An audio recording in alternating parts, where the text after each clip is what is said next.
Salamlar, vaxtınız xeyir olsun dəyərli izləyicilər. Mən Tərlan Rəcəb Əliyev. Bu videoda sizlərə DİM test toplusu 2025 nəşrində biotiyyatların yer kürəsinə paylanması mövzusunun test izahını təqdim edəcəm. Videoya keçid etmədən əvvəl fəaliyyətlərimizi bəyənməyi, YouTube kanalımıza abunə olmağı unutmayın.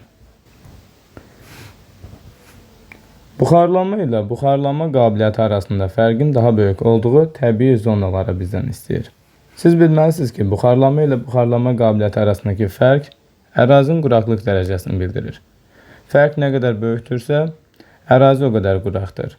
Və biz burada B variantını seçəcək. Səhra və yarım səhralar ən quraq səthi örtüyüdür. Burada temperaturla əlaqədar buxarlanma qabiliyyəti böyükdür. Ancaq buxarlanma isə yağıntılar az olduğuna görə az olur. Fərq buna görə böyükdür. Test 2. Tropik iqlim qurşağında buzdaqlar əmələ gələ bilər. Bu, əlbəttə ki, qar xəttindən yuxarı olan hündürlüklərdə formalaşa bilər. Xüsusilə də bu ərazinin temperatürünü nəzərə alsaq, qar xətti maksimum hündürlükdən 6-7 min hündürlükdən formalaşacaq. Beləliklə, əgər ərazi qar xəttindən yuxarıda yerləşirsə. Afrikada yerləşən səhralar. Afrikanın tropik enliklərində səhralar böyük ərazi tutur. Şimal tropik enliklərində Böyük Səhra, Əlcəzair, Liviya, Nubiya səhrası, Cənub tropik enliklərində isə Namib və eyni zamanda Kalahari səhrasının adını qeyd edə bilərik. Beləliklə, Kalahari və Namib cənubda, Liviya şimalda. A variantı doğrudur. Digər səhraların formalaşıq ərazilərdə qeyd edək. B-də Kalahari doğru olsa da, Tar səhrası Hindistan-Pakistan sərhədində, Qızılqum isə Mərkəzi Asiyada, xüsusilə də Özbəkistan, qismən Qazaxıstan ərazisindədir. Böyük Səhra C-də doğrudur. Atakama isə Cənubi Amerikada Çilidədir.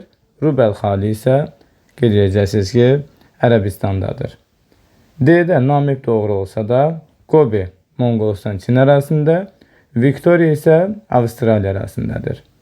D-də, daha doğrusu Y-də Rubel xali Ərəbistandadır. Böyük Səhra ödəyir. Qaraqum isə əsasən Türkmənistan, qismən Özbəkistan arasına uyğun gəlir. Buna görə yanlışdır. Avstraliyanın və Afrikanın bitki örtüklərinin qismən bir-birinə oxşar olmaları geoloji keçmişdə qədim Gondwana qurusunun tərkib hissələri olmalarına bağlıdır. Vaxtı ilə Cənubi Amerika, Afrika, Avstraliya, Antarktida eyni quru parçasının tərkib hissəsi olub, daha sonralar tektonik hərəkətlərlə əlaqədar müasir formalarını almışdır. Xüsusilə nisbətən daha isti enliklərdə yerləşən Avstraliya, Afrika və Cənubi Amerikanın bəzi bitki örtüyü və heyvanat aləmində biz oxşarlıqları görə bilərik. Səbəb isə C-də qeyd ediləndir. Tropik səhralarda fiziki aşınmanın intensiv, sürətli olması asılıdır. Sutkalıq temperatur amplitudunun böyük olması ilə bağlıdır. Belə ki, bulutsuz aydın hava şəraitində tropik enliklərdə gündüz səth 40 dərəcəyə qıza bilir və gecələr 0 dərəcəyə yaxın temperatura qədər azala bilir. Bu qədər böyük amplituda gündüzlər istidə suxurların genişlənməsinə, gecələr soyuqda sıxılmasına və nəticədə çatlayıb bölünməsinə səbəb olur. Qarışıq meşələr və tayqanın yayıldığı ərazilər. A variantında Şimali Amerika və Avrasiya mülayim iqlim qurşaqları qeyd edilib. Həqiqətən də qarışıq meşə ilə tayqa meşələrini biz mülayim iqlim qurşağı ərazisində görə bilərik. Xüsusilə də bu təbii zonalar Şimali Amerikada göllər ətrafı, qarışıq meşələri və enliyarpaqlı meşələri görə bilərik. Bir qədər şimalda Kanada ərazisində tayqa meşələrini görə bilərik. Avrasiyada, Qərbi Avropada və eyni zamanda daha şimal enliklərdə biz həmin bu qeyd edilən təbii zonaları görə bilərik. A doğrudur. Digər ifadələrə baxaq. Afrikada biz qeyd edilən təbii zona görə bilmərik. Xüsusilə də hər iki təbii zona əsasən Avrasiya və Şimali Amerikada geniş əraziləri əhatə edir. C-də burada biz Şimali və Cənubi Amerikanın subtropik iqlimini görürük. Subtropik yanlışdır. Xüsusilə də biz həm Şimali Amerika, həm də Avrasiyada mülayim iqlim qurşağı daxilində görə bildik. Yadda saxlayın ki, təqdim edilən təbii zonalar ancaq mülayim iqlim qurşağı və ya coğrafi qurşaq dağında formalaşır. Bundan əlavə D variantında tropik qeyd edilib, buna görə yanlışdır. Y variantında Cənubi Amerika və Afrika qeyd edilib, subekvatorial əlaqəsi yoxdur. 7. Torpaqların şoranlaşmasına səbəb olan əsas amil. Şoranlaşmanı yaradan səbəb minerallaşmış qurunçların səthə qalxmasıdır. Beləliklə, qurunçların səviyyəsinin səthə qalxması, xüsusilə də minerallaşmış duzlu suların səthə qalxmasıdır. Quraq ərazilərdə şoranlaşmaya, bundan əlavə rütubətli ərazilərdə qurunçlar səthə qalxarsa, bataqlıqlar yaranar. Doğru fikir müəyyən edin. Fiziki aşınmanın tropik səhralarda daha intensiv olur. Elə bu doğru ifadədir. Həqiqətən də tropik səhralarda gündüz səth çox qızır, gecələr çox soyuyur, sutkalıq amplitudu böyükdür və burada fiziki aşınma intensiv gedir, yəni sürətli gedir. B-də Mərcan adaları mülayim iqlim qurşağında yayılmışdır. Bu yanlışdır. Mərcan adalar müsbət 20 dərəcədən yuxarı olan okean sularında formalaşır və mülayim iqlim yox, tropiklər arası ərazilərdə formalaşır. Soyuq okean cəryanları sahildə rütubətli iqlim yox, tam əksinə quru iqlim yaradır. Mövsümi dəyişkənlik ekvatorial qurşaqda kəskin nəzər çarpır. Mövsümi dəyişkənlik fəsillərin aydın müşahidə edilməsi ekvatorialda deyil, subtropik və mülayim enliklərdə daha aydın müşahidə edilir. Ekvatorialda isə il boyu bənzər hava şəraiti hökmranlıq edir. Düzənliklər əsasən litosfer tavaların kənarlarında yox, mərkəzi hissələrində yerləşir.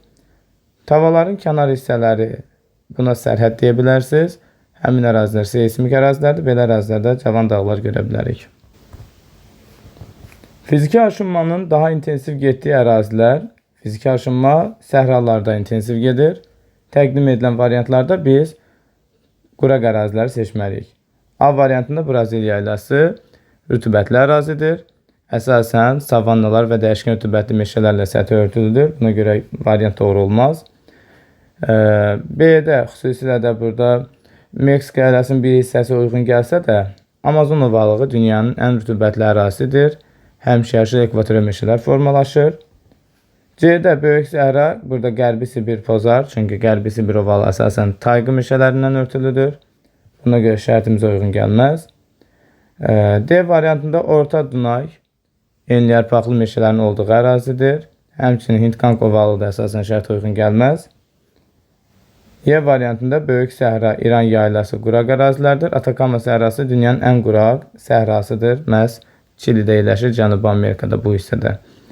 Şərtimizə uyğun gələn məhz Y variantıdır. Cənubi Amerikanın selvası Afrikanın rütubətli ekvatorial meşələrindən nə ilə fərqlənir? Cənubi Amerikadakı həmişəyaşıl ekvatorial meşələr selvası adlanır və onu Afrikadakı ekvatorial meşələrdən fərqləndirən əlaməti seçməliyik. Ekvatorun hər iki tərəfində yerləşməsi, biz bunu hər ikisində görə bilərik, ortaqdır. Daha geniş ərazi əhatə etməsi və daha rəngarəng tərkibə malik olması bu olar. Meşələrin çox yarusluğu, yəni çox mərtəbəli olması 4 yarusa ayrılır, bu ortaqdır. Qırmızı fiyarət torpaqları malik olması, qırmızı sarı fiyarət lateri torpaqlar ortaqdır.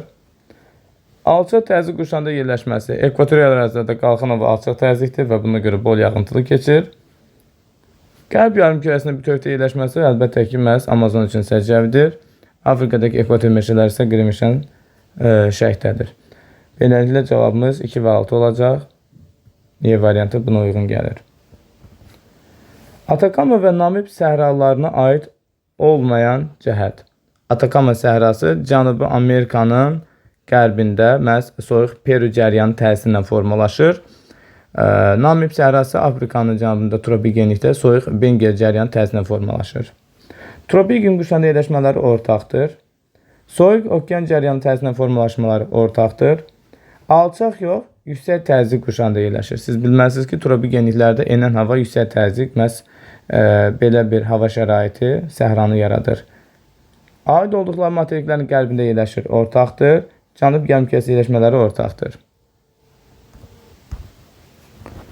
Daha az landşaft qurşaqları müşahidə edilir. Belə bir sual tapşırığını işləmək üçün biz, əgər az deyilərsə, qütbə yaxın ərazini götürməliyik. Çünki burada artıq qar xətti hündürlük olaraq aşağı enmiş olur.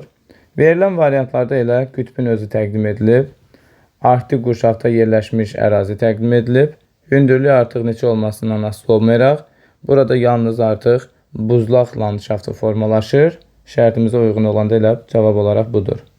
Yadda saxlayın ki, isti ərazilərdə və hündür dağlarda landşaftın rəngarəngliyi daha çox olacaq.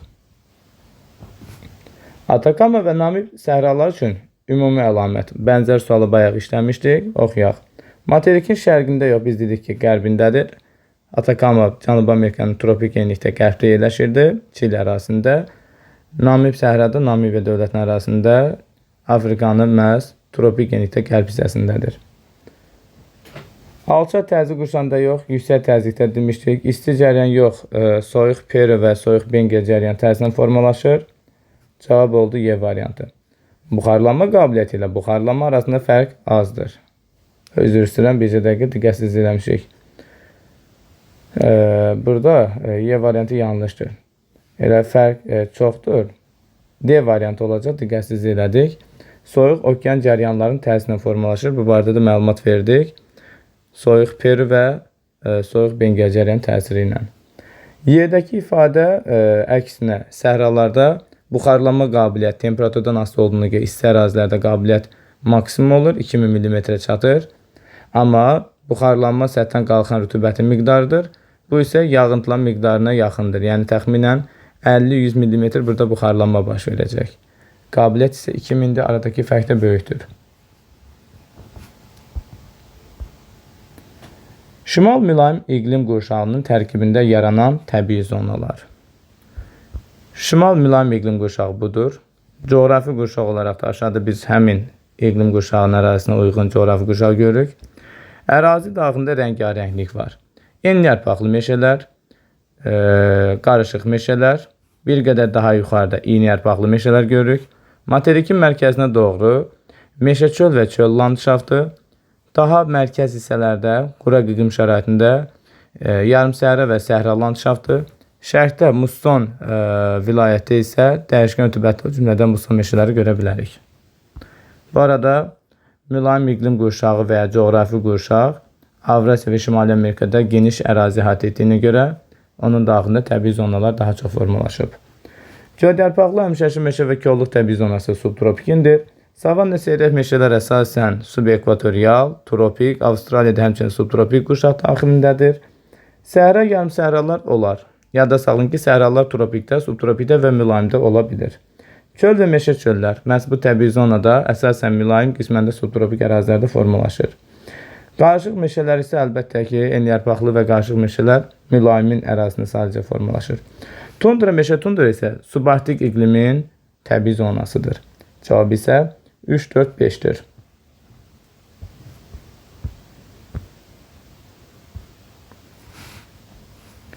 Avrasiyada buxarlanma ilə buxarlanma qabiliyyəti arasında fərqin böyük olduğu ərazilər, yəni quraq əraziləri, səhraları tapmalıyıq.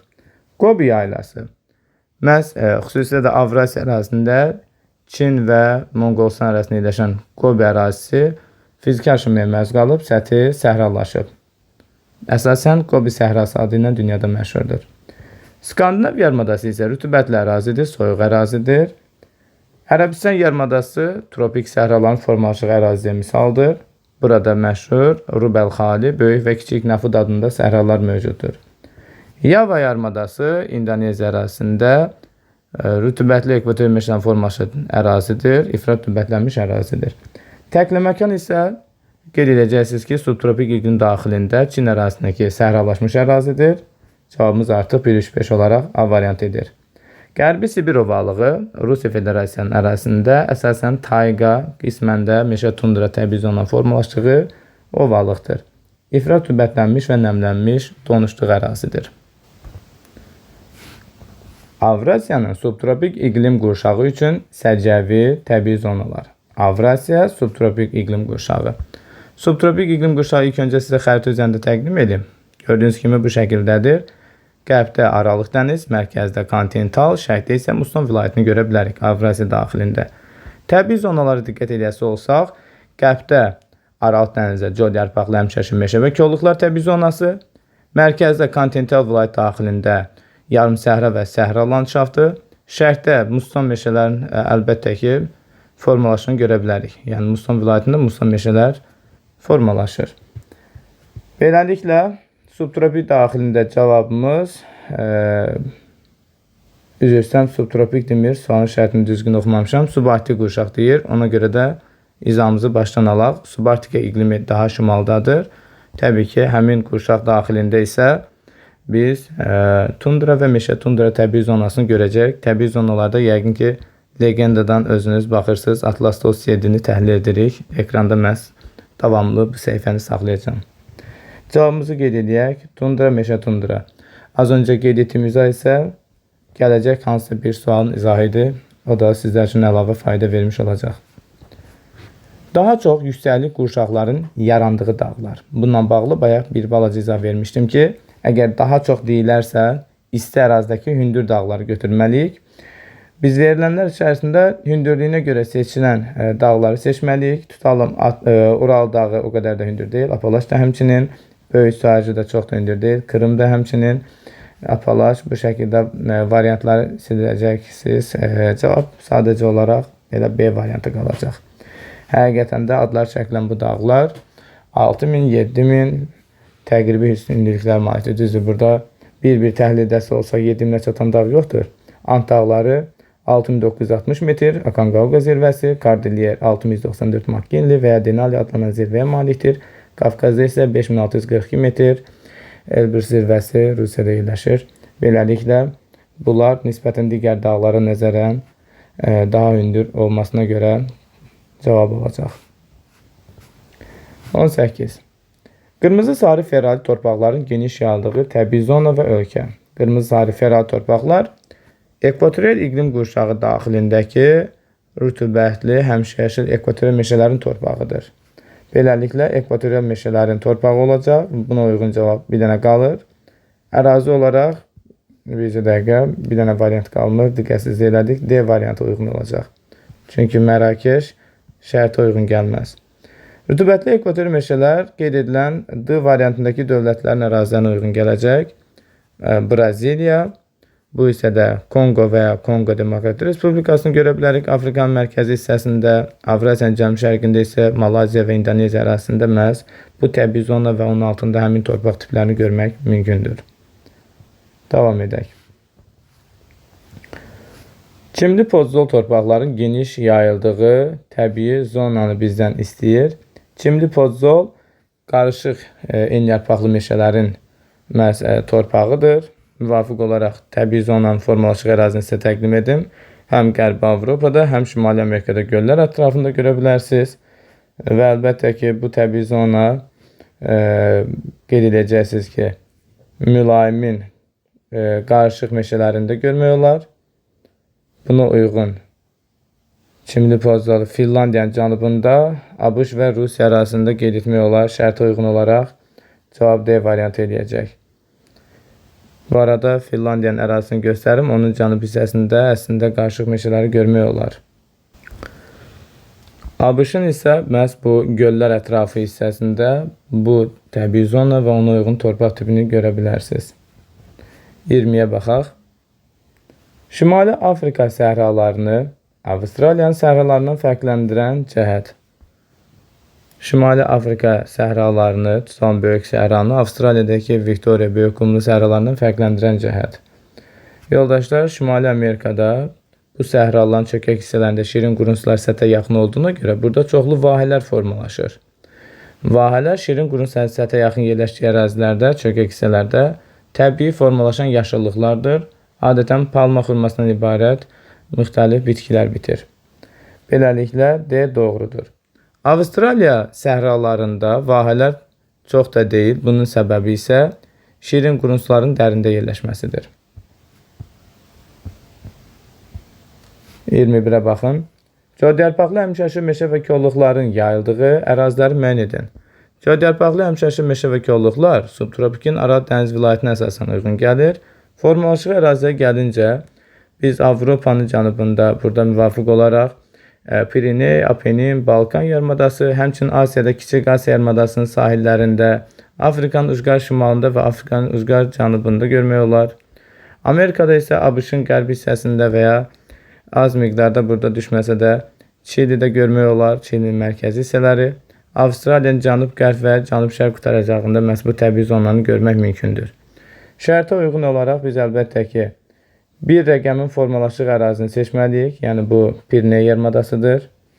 Daha sonra 5 rəqəmini seçə bilərsiniz, Afrikanın cənubu və bir də 6 rəqəmini seçə bilərsiniz. 1, 5, 6-ya uyğun B doğrudur.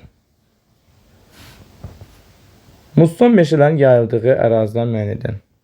Musson təbii zon olaraq bizdə mavi rənglə dəyişkən rütubətli, o cümlədən musson meşə şəklində qeyd edilib və əlbəttə ki, Asiyanın cənub, cənub-şərq və şərq hissələri üçün sərcəvidir. Buna uyğun verilən test tapşırığında doğru cavab 1, 4, 6 olacaq. Təqdim edilməz həmin ərazilər bu rəqəmlərlə təqdim edilib.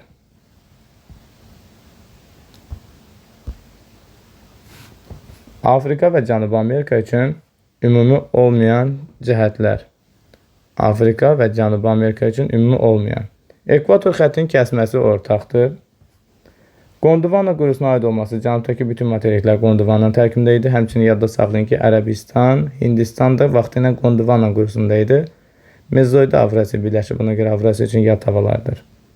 Şimalda tropik səhralar geniş sahə tutur. Bax, bu ümumi deyil. Tropik səhraları biz Afrikanın şimalında görə bilərik. Böyük səhra, Əlcəzair, Liviya səhrası, Nubiya səhrası. Amma Cənubi Amerikanın şimalında tropik səhraları görə bilmirik. Tropik xətti xeyli yuxarıda yerləşir. D-də cənub-qərb hissəsinin iqliminə soyuq cəryanların təsiri böyükdür. Cənub-qərb hissədə burada xüsusilə də Peru cəryanı, özü bilirsiniz ki, qərb küləklərin qoludur. Afrikanın cənub-qərbində isə qərb küləklərin digər qolu olan soyuq Bengal cəryanı təsir edir. Ortaqdır. Savanna seyrək meşələr geniş yayılmışdır. Bu da ortaqdır. Savannalar gördüyünüz bu rəngə uyğun gələn təbii zonadır.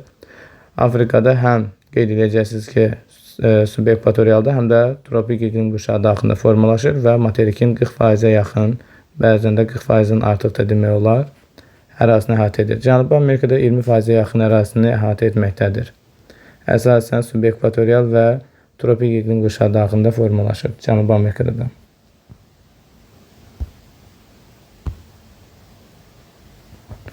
Xəritə çıxımda rəqəmlərlə verilən əraziyə aid olan doğru xüsusiyyətləri müəyyən edin. Gəlin A variantından başlayaq.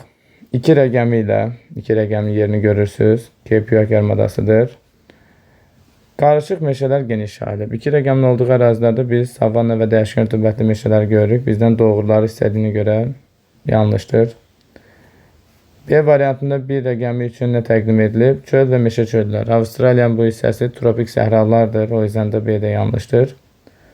C-də codyarpaqlı həmçəşin meşə və kolluqlardır. Bəli, həqiqətən 4 rəqəmin olduğu ərazi elə deyəcəksiniz ki, codyarpaqlı həmçəşin meşə və kolluqların formalaşıq ərazidir. İqlim olaraq da subtropikin Aralıq dənizi iqlim vilayətinə uyğun gəlir. Cavab C-dir. D-də musson meşələr formalaşıb. 5 rəqəmi formalaşıq ərazi Arnhem yarımadasıdır ki, savanna seyrək meşələr formalaşıb, musson deyil. Mussonlar yanlış şimalda olur. 3 rəqəmi üçün yarım səhralar geniş yayılıb. 3 rəqəmin olan ərazi isə bu hissədir. Dəyişkən rütubətli meşələr formalaşıb. Hündürlük qurşağının demək olar ki, müşahidə olunmadığı materik və bunun səbəbi elə A variantı doğrudur. Antarktida materikidir. Səbəb isə qar xəttinin okean səviyyəsində olmasıdır. Yəni dəniz səviyyəsinə etibarən ancaq buzlaq landşaftı formalaşacaq. Avstraliyada isə qar xətti ümumiyyətlə formalaşan dağ yoxdur. Şimali Amerikanı Avstraliyadan fərqləndirən cəhətlər. Gəlin baxaq görək, Şimali Amerikanı Avstraliyadan fərqləndirən cəhətlər nələrdir? Sahil xəttlərin çox parçalanması. Bu doğrudur. Yadda saxlayın ki, Şimali Amerika və Avrasiya, qədim Lavrasiyadan ayrılan şimal materiklərin sahilləri daha çox parçalanıb. Xüsusilə də şimal hissənin 4-cü buzlaşmasının da təsiri bu prosesdə fəal olub. Buzlaq relif formalı geniş yayılması. Bu da doğrudur. Şimali Amerikada buzlaq relif formalı geniş yayılıb. belə relyef formalarına karlar, sirklər, Morentire təpələri, həmçinin buzlaşmanın təsiri ilə burada biz müxtəlif çoxlu göl çökəkliklərini görə bilərik.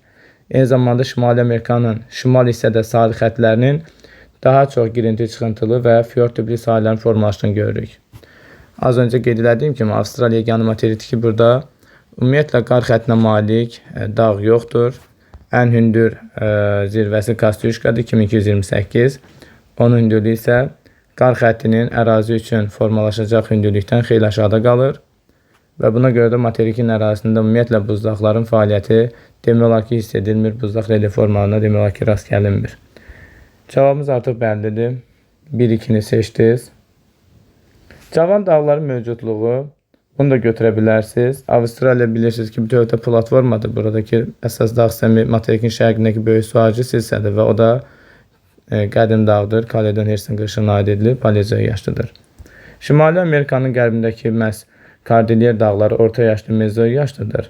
Onun tərkibində Alyaska, Salisbury dağları isə Kaynezoik yaşının məhsuludur. Ona görə cavan dağlar mövcuddur deyə bilərik. Cavabımız buna görə də A variantıdır. 4-də ərazisinin qədim platformada yerləşməsi. Biz bilirik ki, hər bir materikin bünövrəsi qədim platformada yerləşir. Xüsusilə də Avstraliya bütövdə platformadır, yəni sabit ərazidir. Yəni bu fərqləndirən ifadə ola bilməz. Zəngin daş kömür yataqlarının malik olması da ortaqdır. Şimali Amerikada xüsusilə də ən böyük daş kömür ehtiyatı ABŞ-a məxsusdur, Apalaş dağlarında. Avstraliyada isə materikin şərqində böyük su ağacı dağlarında yerləşməkdədir. Bu yanaşma ortaqdır. Beləliklə 4-5 ortaq oldu. 27. Şimali Amerika materikini Cənubi Amerikadan fərqləndirən cəhətləri bizdən istəyir. Bu səfər Şimali Amerikanı Cənubi Amerikadan fərqləndirən nüansları təhlil etməliyik. İki yarımkürədə yerləşir. Bu olar. Çünki Şimali Amerika ekvator kəsmədiyinə görə bütövdə şimalda və Greenwichdən solda, yəni şimal və qərbdədir. Cənubi Amerikanın ekvator kəsdiyinə görə şimalda, cənubda və bütövdə qərbdədir. Cənubi Amerika 3 yarımkürədədir. Bütövdə qədim platform üzərində yerləşir. Bu ifadəni Avstraliya üçün deyə bilərsən və əlbəttə ki, Şimali və Cənubi Amerikada geosignal ərazilər var. Xüsusilə də materiklərin qərb hissəsi Sakit Okean odlu həlqəsi və ya Ant-Kordilyer qurşağına aid edilir. Geosignal yəni. Materikin deməli mərkəzi şərqi platforma, qərb hissəsi geosignaldır. Yəni bütövlükdə platforma söhbəti heç birinə aid deyil. 3 okean sularına əhatə olunur. Bəli, həqiqətən Şimali Amerika 3 okean əhatə olunur. Sakit, Şimal buzlu və Atlantik. Cənubi Amerika isə sakit və Atlantiklə əhatələnib. Daha yüksək illik temperatur amplituduna malikdir. Bu doğrudur. Yüksək illik amplitud da mən indi iqlim xəritəsi üzərində bunu izah edeyim. Xüsusilə də mülayimin 5A kontinental, yəni kəskin kontinental vilayəti üçün səciyyədir. Biz buna ən çox da Mərkəzi Asiya üçün deyə bilərik. 5A-nı eyni zamanda Şimali Amerikada da görə bilərik. Söhbət Kanada mərkəzi hissələrindən gedir. Cənubi Amerikada mülayim iqlim qurşağı elə də geniş ərazini əhatə etmədiyini görə mülayimin kəskin kontinental vilayəti formalaşmır. Ona görə illik amplitud da müqayisə etsəz Şimali Amerika, Cənubi Amerika ilə nəzərən daha böyük kəmiyyət alır. Amplitud da ən yüksəyindən aşağısının fərqdir. Davam edək. Qərb hissəsi fəal seysmə malik olması ortaqdır. 1-3-4 isə bizim bu testin cavabıdır. Bu arada yadda saxlayın ki, illik amplitud da mülayimin kəskin kontinental vilayətindədir. Xüsusilə də göstərici Qobidə, Orta Sibir yaylasında, yəni bu ərazilərdə daha yüksəkdir. Daha sonra azalma ardıcılıq belədir. Tropik enliklər, arktik enliklər və minimal göstərici ekvator enliklərdir. Sutkalıq amplitudun maksimal kəmiyyəti isə yadda saxlayın ki, tropik enliklərdədir. Daha sonra mülayim, daha sonra arktika, ən azı isə ekvatorialdır. Gördüyünüz kimi burada sadəcə birinci və ikinci göstəricilər yerini dəyişdi. Digər 3-4 yerində qaldı. Beləliklə, ekvator enliklərdə həm illik, həm sutkalıq amplituda minimaldır. Səbəb isə il boyu buludun yüksək olmasıdır. Müqayisə etsəz ekvator enliklərdə sizcə sutkalıq yoxsa illik amplituda böyükdür? Deyəcəksiniz ki, sutkalıq nisbətən böyükdür. Gündüzlər səthin 30 dərəcə qızması və gecələr müsbət 20 dərəcədə enməsi ilə əlaqədar 10 dərəcə yaxın sutkalıq amplitud olur. Amma illik amplituda il ərzində burada temperatur 24-28 dərəcə civarında dəyişir. Təxminən 4-5 dərəcədən böyük olmur illik amplituda. Yəni əslində hər iki ifadə belə deyək də kiçik oldu. Sadəcə ikisini öz aralarında müqayisə etsək, sutkalıq bir qədər daha böyükdür. Davam edək. Ümumən sutkalıq amplitudə ən böyük harda olur? Tropiklərdə 40 dərəcəyə yaxın olur və ona görə fiziki aşıma gedir. İllik amplitudə harda maksimum olur? Mülayim kəskin kontinentanda. Hər ikisi minimum harda oldu? Ekvatorialda. Biz isə keçid alaq növbəti testə. Atakama və Namib səhraların əmələ gəlməsinin səbəbləri barədə bayaq danışmışdıq. Artıq bununla bağlı 3-cü testdir. Atakama buradadır. Hətta işarəliyim ki, bir dəfəlik yadınıza qalsın. Çilidədir. Namib səhrası da buradadır. Bunları yaradan səbəb də sahildən keçən soyuq cəryanlardır. Atakamanı yaradan soyuq Peru cəryanı, Namibiya yaradan soyuq Benguela cəryanıdır. Cavab nə oldu? Müvafiq olaraq Peru Benguela adlanan okean cəryanları soyuq cəryanların sahildən keçməsidir. 29. Böyük səhra və böyük Viktoriya səhraların yaranma səbəblərini bizdən istəyir. Bu səhraların əvvəlcə yerlərini sizə təqdim edeyim. Böyük səhra Afrikanın şimalındadır. Bu hissədədir. Viktoriya səhrası isə Avstraliyadadır, tropik genlikdədir. Beləliklə, onların yaranma səbəbi nə olacaq? Materik mərkəzi ərazilərdir. Təbii ki, tropik genliklərdə enən hava axınlarının təsiri ilə. Cavab əlbəttə ki, yüksək təzyiq havanın enən hərəkəti. Elə yüksək təzyiq yaradan səbəb havanın enən hərəkətidir. Enən hərəkət doyma həddindən uzaqlaşır və yüksək təzyiq yaradır. Beləliklə, yağıntı olmur. Quraq, buludsuz, aydın hava şəraiti olur. Hansı havada? Enən havada. Burada da sizin üçün bir günəş çəkdim. Amma qalxan hava yağıntı verəcək. Biz bunu ekvatorial mülayimdə görə bilərik. 30-a baxaq. Şimali Afrikaya aid olan xüsusiyyətlər. Afrikanın şimalı üçün səciyyəvi olan ifadələrdən danışırıq. Səhralar geniş sahə tutur. Bunu artıq bilirsiniz. Böyük səhra, Əlcəzair, Liviya, Nubiya bu tipli. Daha da fərqli səhralar var. Xırdaçığa çox getməyə ehtiyac yoxdur, düşmürsünüz da. Filiz mənşəli faydalı qazlar daha çoxdur. Afrikanın şimalında, xüsusilə də Əlcəzair, Liviya arasında filiz yox.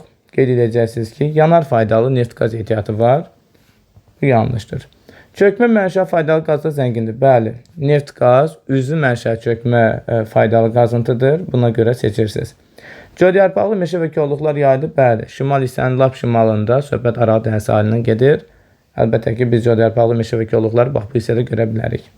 İqlimi isti və rütubətli yanlışdır. İsti və necədir?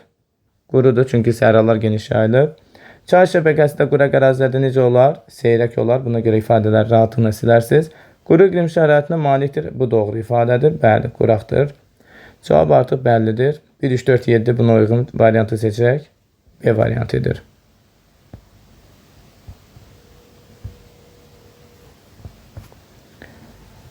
Afrika materikinin şimal hissəsində səhraların cənuba nisbətən daha geniş sahə tutmasının səbəbi, yəni şimalda səhralar böyük bir sahə tutur, cənuba nəzərən yəni daha böyükdür da.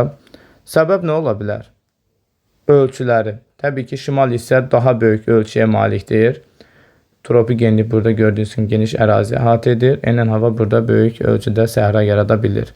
Amma cənubda quru o qədər böyük olmadığına görə mən bunu belə bir haşiyə alaraq sizə təqdim edim. Cənub hissə budur. Amma şimal hissə budur. Təbii ki, fərqli ölçüdə olduğuna görə formalaşan səhraların ölçüləri də fərqli olacaq. Buna uyğun cavab tapaq. Məsafə ilə bağlı, ölçü ilə bağlı.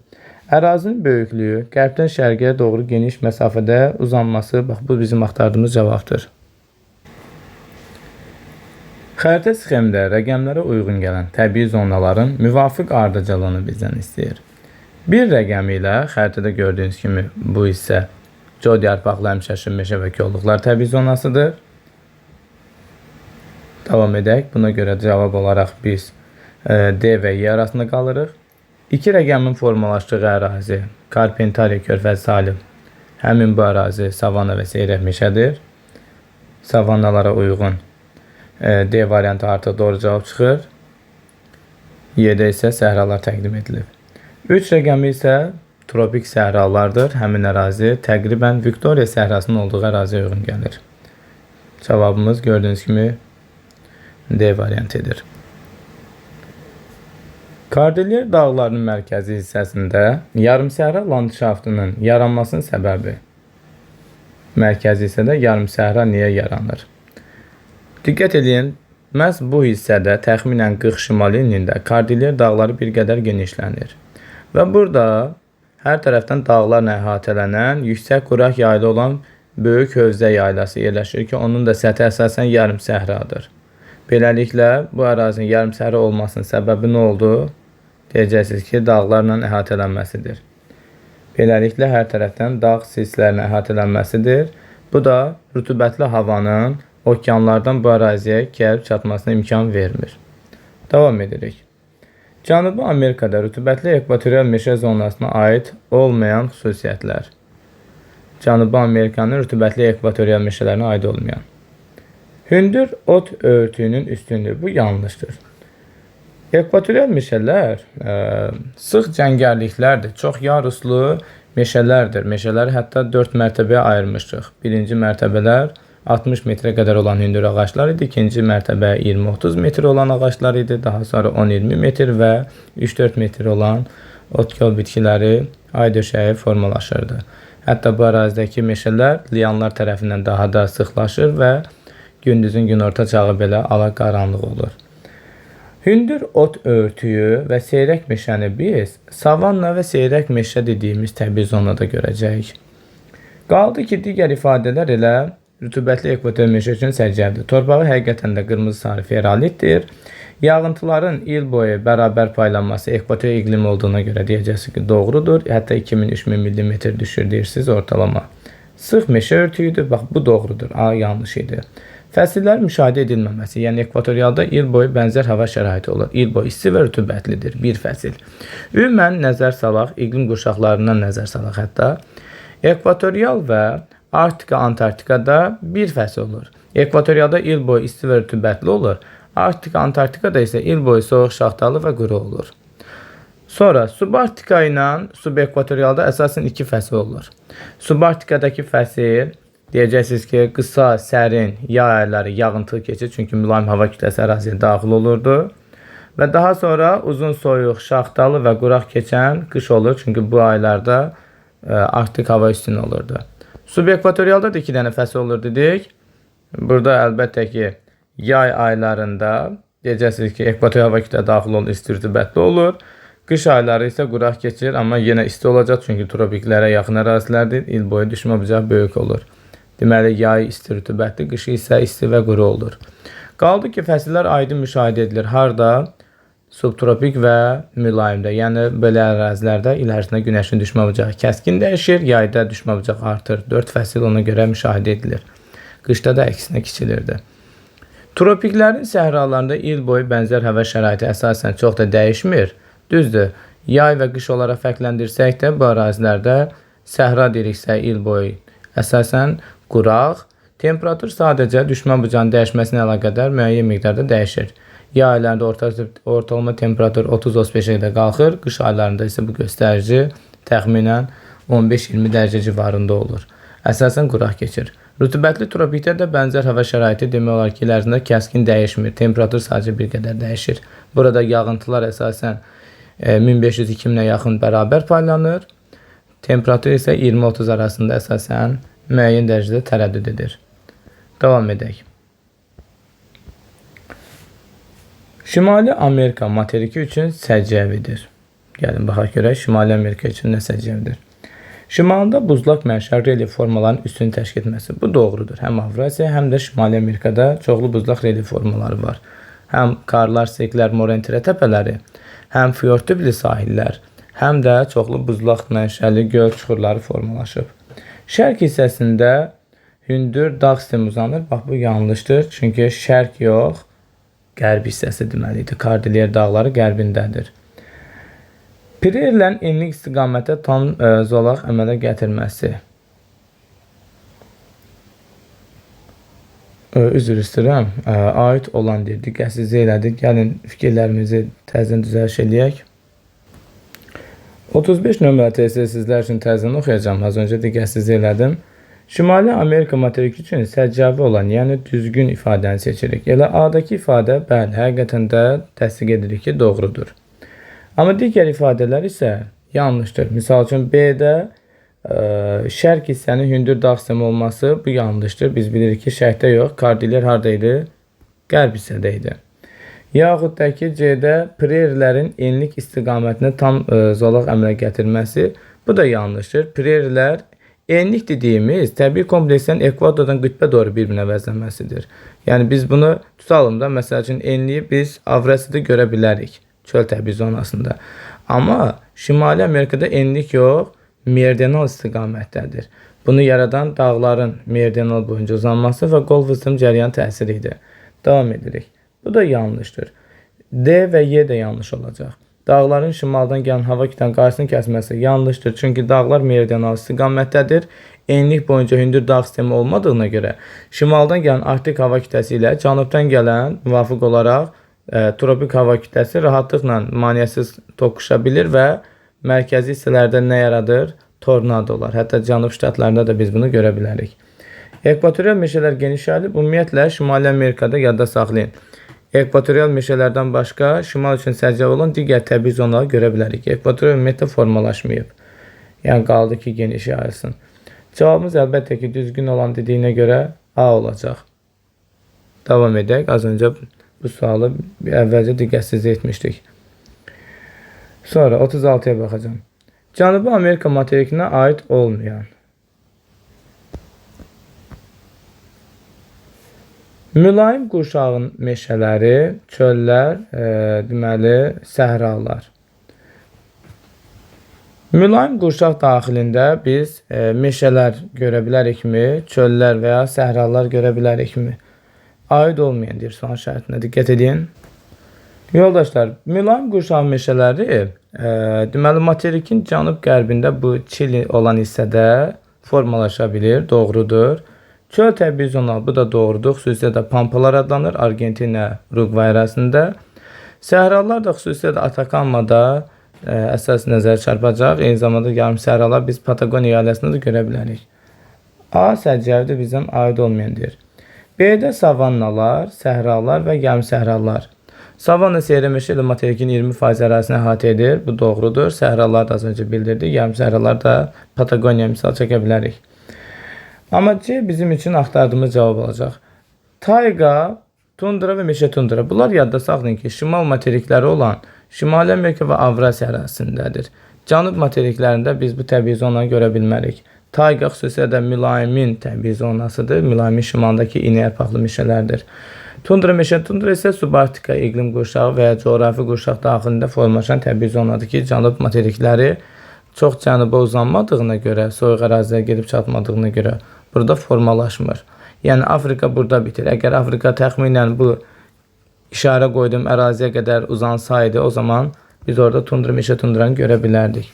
Antarktida da çox qütbdə yerləşdiyinə görə, qütbə çox yaxın olduğuna görə burada da buzlaqlardan başqa bir şey olmur. Çünki qar xətti dəniz səviyyəsinə enir, ancaq səthi buzla örtülüdür.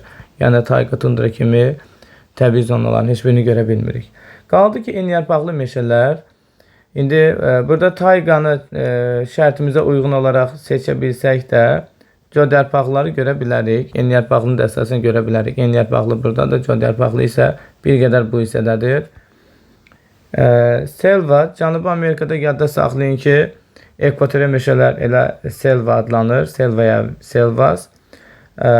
Lianos nədir? Cənubi Amerikada xüsusilə də savannalar, ekvatordan yuxarıda lianoslar, Orinoco Oval tərəfdə tutalım. Braziliya əyalət tərəfdə isə ekvatordan cənubda Campos adlanır. Pampalar Cənubi Amerikadakı çöl təbii zonanın xüsusi adlarıdır. Bundan əlavə Cənubi Amerikadakı Ant dağlarındakı yüksək dağ çəmənlikləri Paramos adlanır. Beləliklə, selvas ekvatorial meşələri, lianos ekvatordan şimalda qalan savannalar, Campos ekvatordan cənubda qalan savannalar, Paramos isə Ant dağlarındakı yüksək dağ çəmənliklərdir. Pampa Cənubi Amerikadakı çöl təbii zonasının xüsusi adıdır. Şimali Amerikadakı meridional istiqamətdəki çöl təbii zonalar preridir. Rusiyada isə biz çöl təbii zonası step adlandırırıq. Turan ovalığında səhra və yarım səhraların geniş yayılmasının səbəbi. Turan ovalığı Xəzərin şərqində bu hissədə yerləşir. Səbəb əlbəttə ki, materik daxili mövqeyidir. Okeanlardan gələn rütubətin qarşısını isə buradakı hündür Alp-Himalay qurşağındakı dağ sistemləri tutur. Cavab əlbəttə ki, C variantı. Avropada buzlaq relyef formalarının yayıldığı ərazilər. Avropada 4-cü buzlaşmasına məruz qalan ərazilər şimal hissəsidir və ərazi olaraq desək, Skandinav yarımadası, Kola yarımadası, Almaniya, Polşa ovalığı, Şərqi Avropanın şimal hissəsini fərqləndirə bilərik. Buna uyğun olan doğru cavab, bu arada əlavə olaraq Norveç Zemli adasında qeyd etmək olar.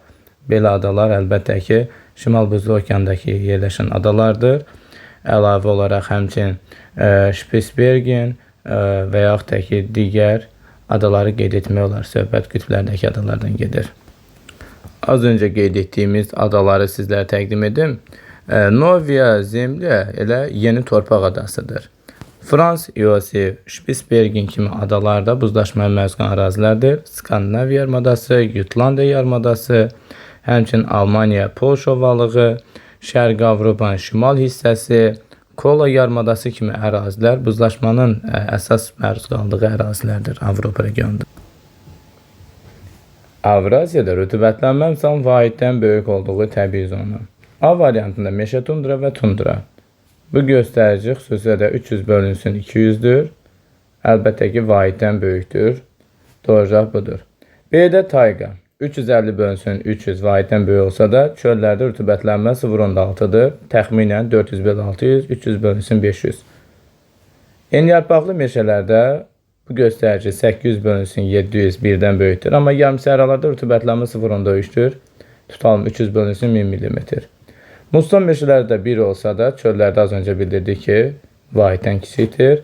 Savannalarda 0.8-dir təxminən 1200 bölünsün 1400. Meşə çöllərdə də bu göstərici vahiddən kiçikdir, 0.6-ya yaxındır. Bunun üçün sizlərə belə bir ifadələr təqdim edim. Rütubətli ekvatorial meşələrdə xüsusilə testləri işləyən zaman sizlər üçün 2200 bölünsün 1500 şəklində verə bilər, birdən böyükdür. Dəyişkən rütubətli meşələrdə 1-dir, yəni 1000 bölünsün 1000, 1200 bölünsün 1200 şəklində adətən 1-ə bərabər olur. Gölyarpaqlı həmişəşin meşə və kolluqlarda bu göstərici 0.8-1 aralığındadır. Məsəl üçün 800 bölünsün 1000 mm. Savanna seyrək meşələrdə də bu göstərici 0.8 civarındadır. Məsəl üçün 1200 bölünsün 1400 mm civarında. Səhra və yarım səhralarda bu göstərici 0.1-dən azdır. Məsəl üçün 50 bölünsün 1000 və 100 bölünsün 1500. Yarım səhralarda isə 0.3, 0.1 aralığındadır. Ümumən, adətən testlərdə istifadə edən rəqəm deyim, 100 bölünsün 1500. Bu göstərici 0.1-dən kiçikdir, yəni səhralar üçün səciyyədir. Meşə çöl və çöllərdə adətən bu göstərici 0.6-ya bərabər olur. 0.5, 0.6. Çox zaman testlərdə 300 bölünsün 500 və yaxud da ki 400 bölünsün 600 şəklində təqdim edilə bilər. Hətta 600 bölünsün 800 şəklində də yaza bilərsiniz. Yəni bu təqdim edilən rütubətlənmə göstəricilər meşə çöl və ya çöl təbii zonası üçün keçərlidir. Müqayisə etsəz meşə çöl daha rütubətlidir çöllə müqayisədə. Qarışıq meşələrdə rütubətlənmə enliyarpaqlı meşələrdə 1-dən böyükdür. Tutalım 800 bölünsün 700 şəklində testlərdə qarşımıza çıxa bilər. 1-dən böyükdür. Tayqada da rütubətlənmə vahiddən böyükdür. Burada qeyd eləmişəm 350 bölünsün 300. Əlavə olaraq tutalım 450 bölünsün 400 şəklində də qarşımıza çıxa bilər. 400 bölünsün 350 şəklində də qarşımıza çıxa bilər. Heç bir problem yoxdur, yazaq onların hamısını. Başqa nə qeyd edə bilərik? Arktika, Antarktika səhralarında rütubətlənmə vahiddən böyükdür. Məsəl üçün 140 bölünsün 100. Yəni məxrəc olduqca kiçikdir. 100 bölünsün 70. Tundra, meşə tundrada testlərdə bu şəkildə də düşə bilər. 250 bölünsün 200. 300 bölünsün 200 də ola bilər. Yəni yağıntılar 300, buxarlanma qabiliyyəti 200 mm. Yüksəklik qurşaqları üçün hər hansı bir rütubətlənməni qeyd etməyimiz doğru deyil. Çünki dağın ətəyindən zirvəsinə doğru təbii ki, temperatur və rütubətlənmə göstərici dəyişir. Əgər dağın ətəyində yarım səhradırsa, daha sonra tezliklə quru çöllər dağ çöllərindən əvəzlənir. Daha sonra dağ meşələri formalaşır. Ondan yuxarıda dağ çəmənlikləri formalaşır. Daha sonra qayalıqlar və ya buzdaqlar formalaşır. Hansı ki, rütubətlənmə də əraziyə görə dəyişə bilir. Yarım səhrada 0.3 idi, dağ çöllərdə 0.4, 0.5, meşələrdə 1-1-dən böyük, çəmənliklərdə də 1-dən böyük. Bu şəkildə rütubətlənmə dağa qalxdıqca neyinir? Dəyişir. Ona görə yüksəklik qurşağı üçün konkret bir ifadə deməyimiz mümkün deyil. Davam edək. növbəti ifadə ilə. Ərazidə tundra, meşə tundra və tayqa zonaları olan materiklər. Təqdim edilən tundra, meşə tundra və tayqa şimal materikləri olan qeyd edəcəksiniz ki, Avraziya və Şimali Amerika üçün səciyyəvdir. Buna uyğun cavabları seçməliyik. Avraziya və Şimali Amerika. Tropik səhra və savanna təbii zonaların üstünü təşkil etdiyi materiklər. Tropik səhraları görürsünüz, savannaları görürsünüz. Biz bunu əlbəttə ki, Afrikada və yaxud da ki, Avstraliyada geniş yayıldığını görürük. Həm savannalar, həm də tropik səhralar geniş yayılır. Cavab əlbəttə ki, B variantı. Qırmızı ferralit torpaqların yayıldığı ölkələr. Qırmızı ferralit ekvatorial ərazilərdədir. Xüsusilə də torpaqda dəmirli alüminium birləşməsi sətə çıxması ilə bu rəngi alır. Ekvatora yaxın əraziləri götürməlisiniz. Verilən variantlarda gördüyünüz kimi ekvatordan uzaq ərazilər var. Məsəl üçün B variantında elə Fransa, Misir ekvatordan uzaq ərazilərdir. C variantında Meksika, Kanada, D-dəki CAR, Cənubi Afrika Respublikası, Y-dəki Rusiya cavab ola bilməz. Təbii ki, isti rütubətli ərazi olan Venezuela və Braziliya dövlətinin olduğu variantı seçəcəksiniz. Biz isə davam edək. Qırmızı sarı ferralit torpaqların daha çox yayıldığı eyni sual modelidir. Yenə ekvatorial əraziləri götürməliyik. Buna uyğun cavab isə A variantı olacaq. Adda çəkilən ölkələr siz siyasi xəritədən izləyin. Cənub-Şərqi Asiyada İndoneziya və ondan biraz yuxarıda Malaziyanı görə bilərsiniz. Növbəti 44-də baxaq. Tundra gileyli və podzol torpaqların daha geniş ərazi tutduğu. Tundra gileyli, gəlin ekranı biraz təmizləyim. Elə tundra təbii zonasının torpağıdır. Podzol isə tayqa təbii zonanın torpağıdır. Yəni biz əlbəttə ki, tayqa və tundradan danışırıq. Belə bir təbii zonaların formalaşığı ərazilər Rusiya və Skandinaviya dövlətlərini qeyd edə bilərsiniz. Həmçinin Kanadanı misal çəkə bilərsiniz. Cavab olaraq əlbəttə ki, Kanada, Rusiya ilə verilən variantımız A-da düzgündür. Daha hündür olan Kordilyer dağlarının şimal hissəsində yüksəklik qurşaqların az olmasının səbəbi. Kordilyerin xüsusilə də şimal hissəsi, məhz bu hissədə biz bilirik ki, McKinley zirvəsi yerləşir, 6194 metr. DNA-da deyilir. Bu qədər hündür olmasına baxmayaraq, burada yüksəklik qurşağı zəif müşahidə edilir, az olur. Yəni, ətəkdən zirvəyə qalxanda landşaftların bir-birini əvəzləməsi zəif müşahidə edilir. Səbəb nədir? Qütbə yaxın olmasıdır. Əlbəttə ki, qütb ətrafı enliklərdə biz nə görürük? Nə qədər qütbə yaxınlaşırıqsa, qar xəttinin hündürlüyü o qədər aşağı düşür. Yəni, təsəvvür edək ki, bu dağın 1500 metrdən etibarən səthi buzla örtüldür. Ona görə də çoxlu landşaft ardıcılığı müşahidə edilə bilməyəcək. Amma daha isti ərazidə olsaydı, o zaman ətəkdən zirvəyə doğru rəngarənglik çox olacaqdı. Cənub yarımkürəsinin tropik enliklərində, materiklərin qərb sahillərində əsasən səhraların, şərq sahillərində isə meşə və savanna yaranma səbəbi cərəyanlardır. Tam cənub materiklər olaraq Cənubi Amerika deyək. Tropiklərdə qərbdə soyuq Peru cərəyanı Atakama səhrasını, şərqdə isti Brazil cərəyanı dəyişkən rütubətli meşələr yaradır. Afrikada tropik qərb hissədə soyuq Benga, Namib səhrasını, şərqdə isti Mozambik cərəyanı savanna seyri meşə təbii landşaftını yaradıb. Avstraliyada qərbdə soyuq qərbi Avstraliya cərəyanı, tropik səhranı, şərqdə isti şərqi Avstraliya cərəyanı isə dəyişkən rütubətli meşə landşaftını yaratmışdır. Yəni şərqdə isti cərəyanlar meşələr, qərbdə soyuq cərəyanlar səhralar yaradıb. Cavab əlbəttə ki, buna uyğun olacaq. Qərb sahillərində soyuq, şərq sahillərində isə isti okean cərəyanlarının hərəkəti və təsiri. Mərkəzi Asiyada səhra və yarımsahraların yaranma səbəbi. Asiyanın mərkəzində tutalım Təklə məkan, Turan ovalında Qaraqum, Qızılqum, bundan əlavə Monqolistan Çin ərazisində Qobi, bu tipli səhralar yaranıb. Bunun səbəbi əlbəttə ki, materik daxili mövqeyidir. Bu da okeandan gələn rütubətin bura gəlib çatması imkan vermir. Xüsusilə də hündür dağ sistemləri yerləşir cənub hissədə Alp-Himalay qurşağı. Gəlin baxaq görək, cavab nə olacaq? Deməli, A-da deyir ki, qərbdən rütubətli hava kütləsinin daxil olmaması və relyefin mürəkkəb olması. Biz qərbdən demirik, çünki rütubətli hava hardan gələcək? Cənub hissədən. Amma onun da qarşısını kəsən nə var? Alp-Himalay qurşağı var. Sonra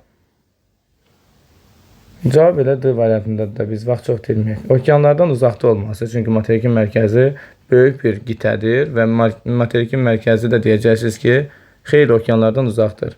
Plus da cənubdan gələn rütubətli hava axınlarının qarşısını buradakı uca Alp-Himalay qurşağındakı Himalay, Hindukuş, Pamir və digər dağ sistemləri qarşısını kəsir. Cavab elə budur. Şimal tərəfdən rütubətli hava niyə gəlmir? Baxmayaraq ki, şimal tərəf düzəndir. Bu sizi çaşırmasın. Şimal buzlu okean soyuq ərazidir. Səthi əsasən ilin çox vaxtı buzla örtülüdür və bu ərazi deyəcəksiniz ki, buxarlanma gedə bilmir. Və əlbəttə ki, oradan gələn hava da necə hava olacaq? Soyuq şaxtalı hava olacaq. Yəni onun gəlib bura rütubətlənmə kimi xüsusiyyəti yoxdur. Rütubətləndirə bilməz. Daha da nə edir? Kontinentallaşdırır, sərtlik yaradır. Avrasiyada qarışıq və enliyarpaqlı meşələr zonasının qərbdən şərqə doğru tam zolaq əmələ gətirməməsinin səbəbi. Deməli, Avrasiyada qarışıq enliyarpaqlı meşələr qərbdən şərqə doğru tam zolaq yaratmır. Yəni, bura gəlir, daha sonra nə olur? Yoxa çıxır, nə əvəzlənir? Tayqa meşələri ilə. Niyə? Çünki enliyarpaqlı meşələr isti rütubətli iqlimdə bitir. Amma soyuq mühitdə artıq onlar iynəyarpaqlı ilə əvəzlənir. Soyuqda hansı ağaclar bitir? İynəyarpaqlı. Cavab əlbəttə ki, iqlimin kontinentallaşmasıdır da, soyumasıdır. Baxaq görək nə deyir? Şərqə doğru iqlimin kontinentalının artması. Bəli, Y variantıdır. Hətta belə bir şey də var. Tayqadakı iynəyarpaqlı meşələrlə məsəl üçün də Ceyran çöldəki Eldar şamı fərqləndirək. Eldar şamı isti, quru iqlimdə bitir. Tayqadakilər soyuq və şaxtalı iqlimdə bitir. Misal üçün, rütubətli iqlimdə həmçinin. Davam edək. Avrasiyanın mülayim iqlim qurşağında qərbdən şərqə doğru kontinentalın artmasının nəticəsi. Deməli, qərbdən şərqə doğru kontinentallıq artırsa, təbii zonalar ona uyğunlaşacaq. Elə az öncə nə dedik? Enliyarpaqlı meşələr tayqa ilə əvəzlənir. Yaxud da ki, tundra təbii zonası daha da genişlənir, böyük sahə tutur. Buna uyğun ifadələr axtarmalıyıq. Elə az öncə dediyimiz ifadəni təzdən belə veriblər. Cavabı qeyd elədik. Enliyarpaqlı ilə əvəzlənir. Avropada səhra landşaftının yaranmasına mane olur. Səhra necə ərazidə formalaşır? Quraq ərazidə. Deməli, bir növ burada sahələrin olduqca girintili çıxıntı olması, dənizlərin quruya çox daxil olması, onların qitənin iqliminə böyük təsir etmə gücünə sahib olur. İqlimi buna görə yumşaq rütubətli keçir. Deməli, baxaq görək, cavab nə olacaq? Verilən ifadələri oxuyaq. Soyuq cəryanların gətirdiyi hava kütlənin təsiri. Avropanın sahindən axan cəryanlar Şimali Atlantik, Norveç kimi isti cəryanlardır. Ona görə bu ifadə şərtə uyğun gəlmir. Yayın rütubətli, qışın sərt quraq keçməsi. Avropada biz belə bir vəziyyəti görmürük. Dağların meridian istiqaməti yerləşməsi. Bu ifadə də Avropa üçün keçərli deyil. Onu biz Şimali və Cənubi Amerikada gördük meridional boyunca. Davam edək. Bu da yanaşma olaraq doğru deyil. Amma D bizim axtardığımız cavabdır. Həqiqətən də mülayim dəniz, bu hava kütləsi qitənin iqliminə böyük təsir edir, rütubətləndirir. Rütubətlənmə baş verəndə də səhra yaranmaz, meşələr yaranar. Arktik hava kütlənin üstünlüyü təbii ki, bu da əgər üstün olsaydı, iqlimi olduqca soyuq keçərdi. Bu da doğru deyil. Arktik üstün deyil, mülayim dəniz üstündür və mülayim dənizin təsiri də qitənin rütubətlənməsinə böyük rol oynayır və bu da əlbəttə ki, qeyd edəcəksiniz ki, səhra yaranmasına mane olur. Pampa, prairie və çöllərin geniş yayıldığı müvafiq ölkələr. Pampa bilməlisiniz ki, Cənubi Amerikadakı çöl təbii zonasıdır. Argentina, Uruguay arasına uyğun gəlir. Varianta uyğun olaraq siz əlbəttə ki, C ilə Y-ni saxlamalıydınız. Çünki müvafiqliyə görə birinci Pampadan başlamalıyıq. Sonra prairie Şimali Amerikadakı çöl təbii zonasıdır. ABŞ və Kanada arasına uyğun gəlir. İki variant arasında qalmışıq. Hər ikisində də Kanada və ABŞ təqdim edilib. Ona görə C və Y hələlik qalsın. Geniş yayıldığı çöllər və çöllər. Çöllər də yadda saxlayın ki, digər ərazilərdəki çöl təbii zonasına ümumi verilən ifadədir. Çöl şəklində qeyd edib. Rusiyada step adlanır. Elə Rusiyanı götürə bilərsiniz. İsveçdə isə çöl təbii zonasına rast gəlinməyəcək. Orada nə olacaq? Qarışıq meşələr Tayqa meşələr bu şəkildə soyuq ərazi üçün səciyyəvi olan nisbətən təbii zonalar səciyyəvidir. Savannalar, iynəyarpaqlı meşələr və çöllərin geniş yayıldığı müvafiq ölkələr. Gəlin baxaq görək savannalar hardadır? Gördüyünüz kimi bu ərazilərdədir. Hansı ki bu əraziləri siz siyasi xəritə ilə qarşılaşdırmalısınız. A-da Hindistan təqdim edib. Həqiqətən Hindistanda biz savannaları görə bilərik. O yüzden də A-nı saxlayıram. B-də Braziliya yazıb. O da əlbəttə ki şərtə uyğun gəlir. Onu da saxlayaq. Amma ABŞ ərazisində savannalar biz geniş yayıldığını görə bilmərik. O yüzden də C getdi. Hindistan qalar D variantı. Amma Y variantı gedər. Qazaxıstan təxminən bu ərazidir. Ərazisinin əsasən yarım səhra, çöl, meşə, çöl təbii zonaları üstünlük təşkil edir.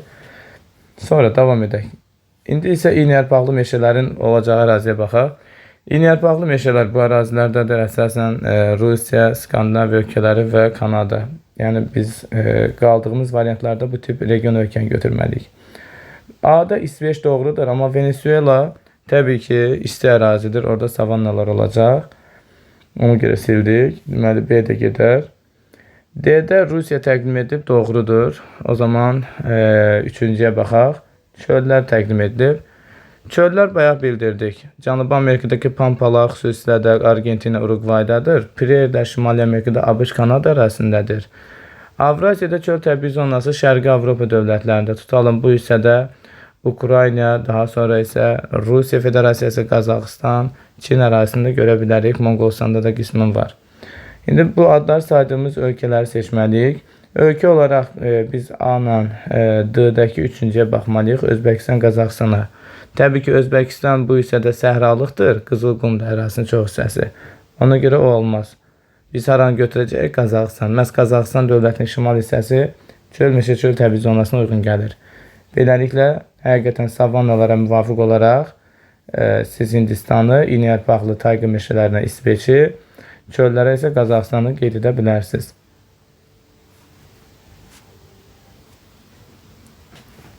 Amazon ovalığında əhalinin seyrək olmasının səbəbi. Amazon ovalığında nəyə görə əhali seyrəkdir? Çətin bataqlıq olması, bilirsiniz ki, bu ərazilər keçilməz cəngəlliklərdir. İfrat rütubətlənmə çətin bataqlaşmasına səbəb olub. Yaşam üçün əlverişsizdir. Bu şəkildə ifadələr qeyd edə bilərsiniz. Baxaq görək, keçilməz ekvatorial meşələr ifrat rütubətlənmə məhz yaşam üçün əlverişsiz bir şərait yaradır. Davam edək. Avstraliya təsərrüfatının ixtisaslaşmasına təsir edən təbii amillər. Avstraliya materikinin təsərrüfatının ixtisaslaşması. İxtisaslaşma üstün inkişaf idi və burada təbii amillər onun təsərrüfat sahələrinin üstün inkişafına necə təkan verə bilər? Ərazinin mineral ehtiyatlarla zəngin olması, bu da mineral resursların hasilatı üzrə ixtisaslaşmasına imkan yaradır. Tutalım, qızıl, dəmir, boksit bu tipli resurslarla zəngindir və onun hasilatı və ixracatına görə dünyada seçilir. Həmçinin ərazinin yarım səhraları təbii ot örtüyünə malikdir ki, bu da heyvandarlığın inkişafına təkan verə bilir ki, deyərdik ki, Avstraliyada qoyunlar sayı insanların sayından çoxdur məsəl üçün. Belə ifadələrlə yadda saxlayın, gəlin görək nə deyilir cavablarda. Deməli, geniş düzənliklərin yerləşməsi, düzənliklər əlbəttə ki, təsərrüfatın qurulmasına imkan verən relyef formasıdır. Səhra və yarım səhra landşaftı bayaq dedim, heyvandarlıqda qoyunçuluq inkişafına təkan verən amildir. Zəngin mineral xammal ehtiyatı isə onların hasilat və ixracatını təmin edəcək. Avstraliya dünyada mineral ehtiyatına görə zəngin və onun hasilatı və ixracatına görə seçilən ölkələrdəndir. 55. Aşağıda verilmiş bitki örtüyü və torpaq tiplərinin yayıldığı əraziyə uyğun gələn iqlim diaqramını seçin. Bitki örtüyünü ilk öncə təhlil edək. Çox yaruslu, həmişəyaşıl meşələr, söhbət rütubəti ekvator meşələrdən gedir ki, onun da tərkibində heveya, təbii kauçuk, yəni həmçinin seyba və ağaçlarını qeyd edib. Torpağını da qırmızı sarı feralitir. Təbii ki, söhbət nədən gedir? Rütubətli ekvatorial meşə təbii zonasından gedir. Rütubətli ekvatorial meşə elə ekvatorial iqlim qurşağı üçün səciyyəvi olan bir təbii zonadır. Ekvator iqlimində səciyyəvi cəhəti bilirik ki, temperaturun illik gedişatı əsasən 24-28 dərəcədir. A variantında biz bunu görə bilərik. Yağıntılar da 2000-3000 mm əsasən il ərzində bərabər paylanır. Aylar üzrə əsasən ortalıq 200 mm yaxındır. Cavab təbii ki, A variantı eləyəcək. Avstraliyanın səhralarını bizdən soruşur. Avstraliya ərazisində böyük qumlu, böyük Victoria, Hibson adında müxtəlif səhraları görə bilərsiniz. Verilənlərdən əlbəttə ki, cavab olaraq D variantı doğru cavabdır. Digər səhralar haqqında bayaq qeyd etmişdik. Təzədən xatırladım, görüm nə yadınızda qalıb. Qızılqum haradaydı? Xatırlayaq. Qızılqum Turan ovağındaydı. Xüsusilə də Özbəkistan ərazisində daha çox ərazi tutur. Victoria isə bizim şərtimizə uyğun gəlir, elə Avstraliyandır. Sonra Victoria uyğun gəlir. Gobi səhrası haradadır? Gobi səhrası Monqolistan, İran ərazisində. Üzr, İran yox, Çin deməliydim. Monqolistan, Çin ərazisində. Böyük qumlu səhra bu şərtimizə uyğun gəlir. Böyük qumlu, böyük Victoria, Hibson Avstraliyada testlərdə istifadə edilən səhra adlarıdır. Amma burada Rub Əl-Xali səhrasına görə variantı seçəcəksiniz. Çünki o haradaydı? Ərəbistanda idi. Həmçinin Ərəbistanda böyük və kiçik Nəfud adında səhralar da var. Sonra böyük qumlu Y variantında Avstraliyada olan səhrada uyğun gəlir. Atakama burada pozur. Atakama haradaydı? Çilidə idi, Cənubi Amerikada. Beləliklə A variantında biz Qızılquma görə, B variantını Gobiyə görə, C variantı Rub Əl-Xali, D variantında Atakamaya görə silərsiniz. D doğrudur. Antarktida istisna olmaqla digər materiklərin hamısında rast gəlinən təbii zonaları müəyyən edin. Baxın, bayaqları biz iynəyarpaqlı, yəni tayqa meşələrin harada olduğunu demişdik. Təbii ki, Avrasiya və Şimali Amerikada. Şimali Amerika və Avrasiyadadır. Amma hamısında yoxdur. Afrika, Avstraliyada tayqa yoxdur. Ona görə A variantına baxmayaq. Sonra, tundra, eyni zamanda tayqa. Qeyd elədik ki, bu təbii zonalar Avrasiya və Şimali Amerikanın şimalındadır. Ona görə də tayqa, meşə, tundra bunları silərsiniz. Variantlar artıq yadda qaldı. İndi cavab olaraq bir dənə nə qaldı? D. Həqiqətən də savanna və yarım səhra və səhraları Antarktida istisna digər materiklərdə görə bilərsiniz. Rənglərlə də sizlərə tanış edeyim. Bunun üçün bir dənə burada təmizlik işləri aparaq.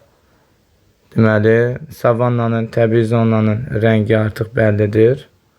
Bu rəngdir, biraz skayında yaxşı düşməyib. Səhralar da budur. Davam edək. Hətta Şimali Amerikada savannalar az miqdarda cənubda nəzərə çarpır.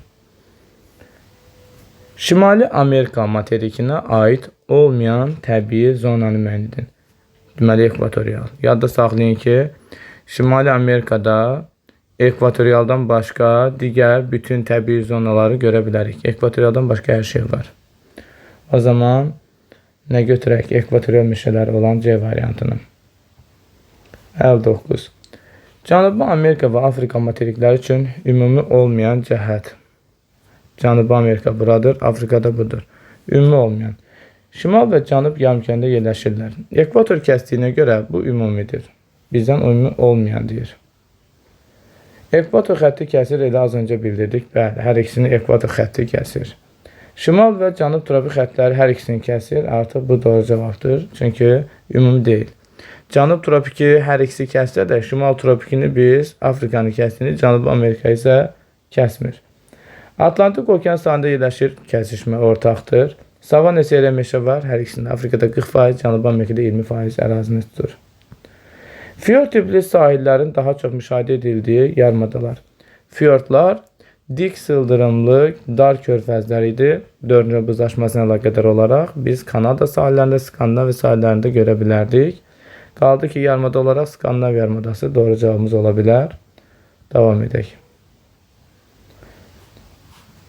Bütün coğrafi uzunluqlarında yerləşməsinə baxmayaraq, iqlim qurşaqlarının və təbii zonaların ən az müşahidə olunduğu materik və bunun səbəbi, bütün coğrafi uzunluq əlbəttə ki, deyirsə, söhbət qütbdə yerləşən materik olacaq. Çünki coğrafi uzunluqlar meridianlara əsasən hesablanır və Antarktida da Cənub qütbü ətrafında yerləşir, Cənub qütbünün ərazisindədir.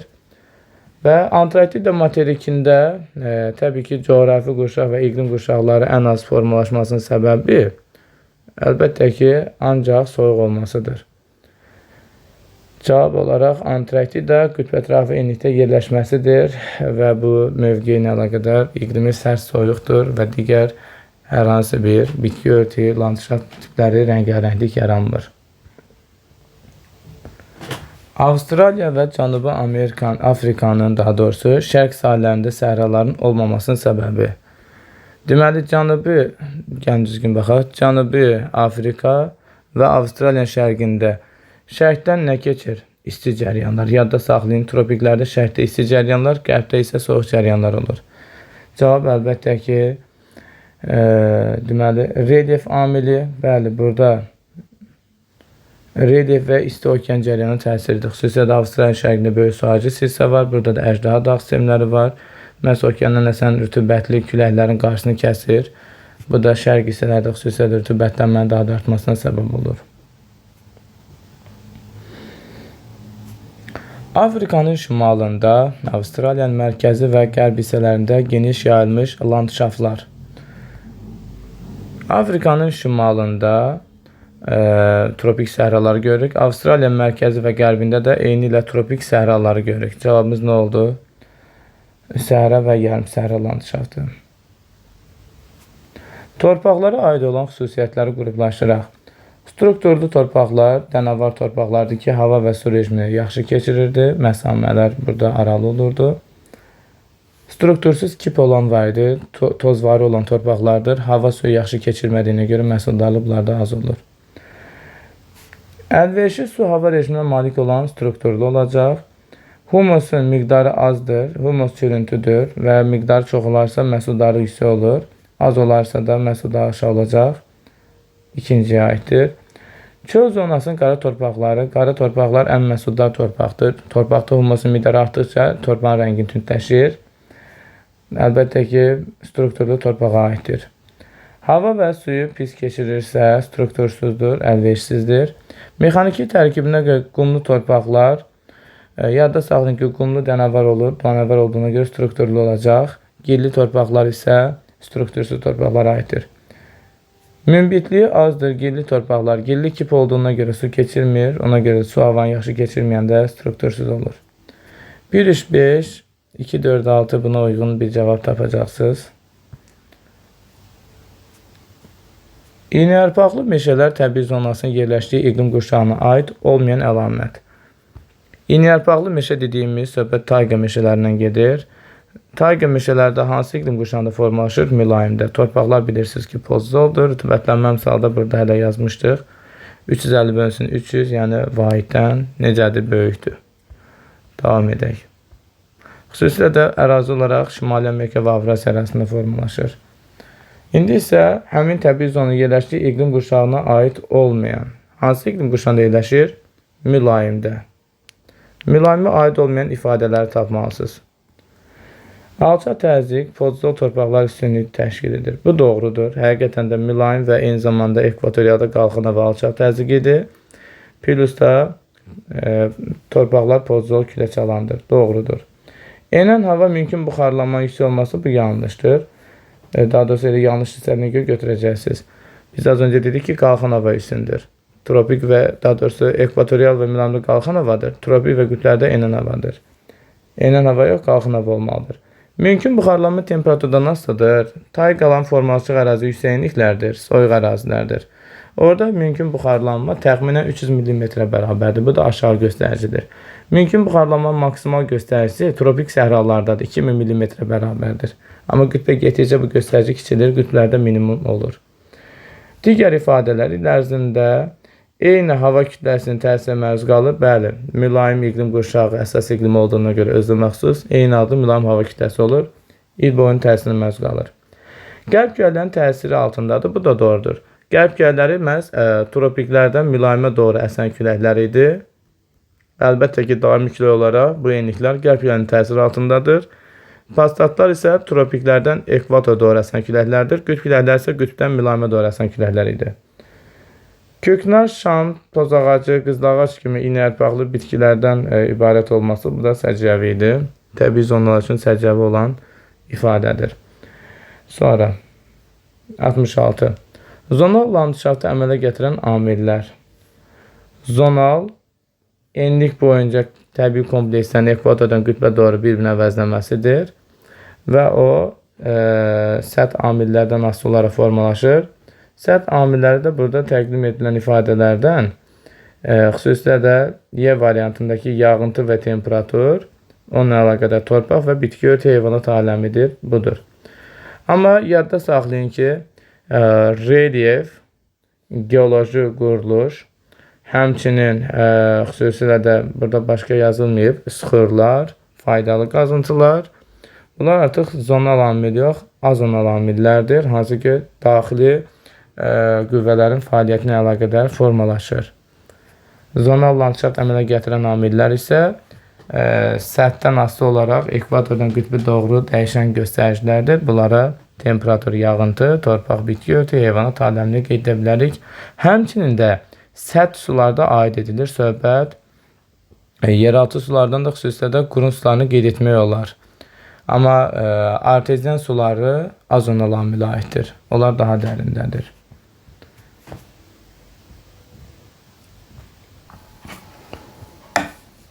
Üzvü aşınmanın daha güclü getdiyi təbii zonalar. Üzvü aşınma canlıların təsirinə baş verən aşınmadır. Bitki heyvanat aləmi ilə daha zəngin olan, xüsusilə də ekvatorial və mülayim qurşağın meşələrini qeyd etmək olar. Cavab A variantıdır. Səhralarda yadda saxlayın ki, fiziki aşınma gedəcək. Buna uyğun olaraq biz səhra yarımsəhra olan variantları silə bilərik. Arktik səhralarda isə şaxta aşınması gedir. O da fiziki aşınmanın bir növüdür. Tropik səhralarda qeyd etdiyimiz kimi fiziki aşınma gedir. Rütubətin bol olduğu ekvator boyu ərazilərdə eyni zamanda kimyəvi aşınma da gedir suyun təsiri ilə. Şimal və şərq yarımkürələrində yerləşən səhralar. Şimal və şərq yarımkürəsində yerləşənlərdən biz xüsusilə də Liviya səhrasını, Nubiya səhrası, Ərəbistandakı Rubel xali, böyük nəfud, kiçik nəfud, İrandakı Dəşt-ül Dəşt-i Kəbir, Hindistan-Pakistan sərhədindəki Tar səhrası, bundan əlavə Turan ovalındakı Qaraqum, Qızılqum, Çindəki Təkləməkan, eyni zamanda Çin-Monqolistan ərazisindəki Qobi, Çin ərazisindəki Alaşan səhra adlarını qeyd edib cavabı təyin edə bilərik. Cavab olaraq Kalahari cənub və şərq yarımkürəsindədir, amma Qobi şimal və şərq yarımkürəsində Çin-Monqolistan ərazisindədir. Atakama Çilidədir, o cənub və qərb yarımkürəsindədir. Rubel xali Ərəbistan ərazisindədir, ilə axtardığımız şimal-şərq budur. Namib yanlışdır. Namib ilə Nubiyanı qarışdırmayın. Namib ekvatordan aşağıda cənub və şərqdədir. Nubiya isə Misir tərəfdə şimal və şərqdədir. Təkləməkan isə elə axtardığımız cavabdır. Çin ərazisində Mərkəzi Asiyada subtropik qurşaq daxilindədir. Cavab 2, 4, 6 buna uyğun isə A variantı edir. Cənub tropik xətti boyunca yerləşən səhralar. Cənub tropik xətti boyunca qərbdən başlasaq Çil ərazisində Atakama, Afrikada Namib və Kalahari, eyni zamanda Avstraliyadakı səhralardan böyük qumlu səhrası, eyni zamanda böyük Victoria, Hibson kimi səhra adlarını deyə bilərik. Verilən variantda məhz buna uyğun cavabı tapmalısınız. Kalahari, Namib, Atakama, böyük Victoria kimi səhra adları verilən C doğrudur. Digər səhraların yerlərini bayaqdan göstərdiyimə görə yəqin ki, tapa bilərsiniz. 70 bugünkü videomuzda sonuncu cəzamız olsun. Deməli, videomuz çox uzun oldu. Tundra zonası səciyyələndirən əlamətlər. Tundra təbii zona olaraq gördüyünüz kimi bu təbii zonadır. Formalaşıq coğrafi qurşaq isə subarktika coğrafi qurşaq daxilindədir. Xüsusilə də formalaşıq materiklər Şimali Amerika və Avrasiyanın şimalıdır. Rütubətlənmə misal vahiddən böyükdür. Bəli, tundrada biz burada 250/200 yazmışıq. Testləri işləyəndə görəcəksiniz ki, 300 bölünsün 200 şəklində də verirlər. Yəni, rütubətlənmə vahiddən böyükdür. Tundrada, tayqada, rütubətli ekvatorial meşələrdə vahiddən böyük olur. Həmçinin enliyarpaqlı meşələrdə də. Deməli, qeyd elədik ki, bir doğrudur. Avrasiya, Afrika. Burada Afrika, Avstraliya yanlışdır. Biz bilirik ki, Şimali Amerika və Avrasiyada bu təbii zonanı görə bilərik. Tundrada xüsusilə də alçaq boylu kollar, həmçinin soyuq ərazilər üçün sərci olan ibtidai bitkilər olan mamur və şibyələr üstündür. Bu doğrudur.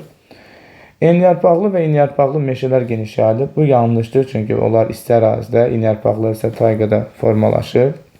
Tundrada isə məhz 3-də qeyd edən ifadə doğrudur. Subarktik iqlim qurşağında formalaşır. Bəli, həqiqətən də təqdim edilən ərazi subarktika iqlim qurşağı və yaxud da ki, subarktika coğrafi qurşaqdır. Davam edək. Rütubətli mülayim dəniz iqlim tipində əmələ gəlir. Yanlışdır, 5 doğrudur. Rütubətli mülayim dəniz vilayətində enli yarpaqlı, şimal hissədə qarışıq meşələr təbii zonası formalaşır. Cavabımız əlbəttə ki, 1, 3, 5 buna uyğun C variantı elədir. Bu videoda izahlarımız hələlik bu qədər. Ümid edirəm videomuz sizlər üçün faydalı oldu. Bu tipli paylaşımlarımızdan vaxtında xəbərdar olmaq üçün YouTube kanalımıza abunə olmağı unutmayın. Videolarımızı bəyənərək aktivliyimizi artıra bilərsiniz. Onlayn dərslərimiz haqqında ətraflı məlumat isə qeyd etdiyimiz nömrənin WhatsApp-ına yazaraq əldə edə bilərsiniz. Növbəti video dərslərdə görüşənədək. Hələlik.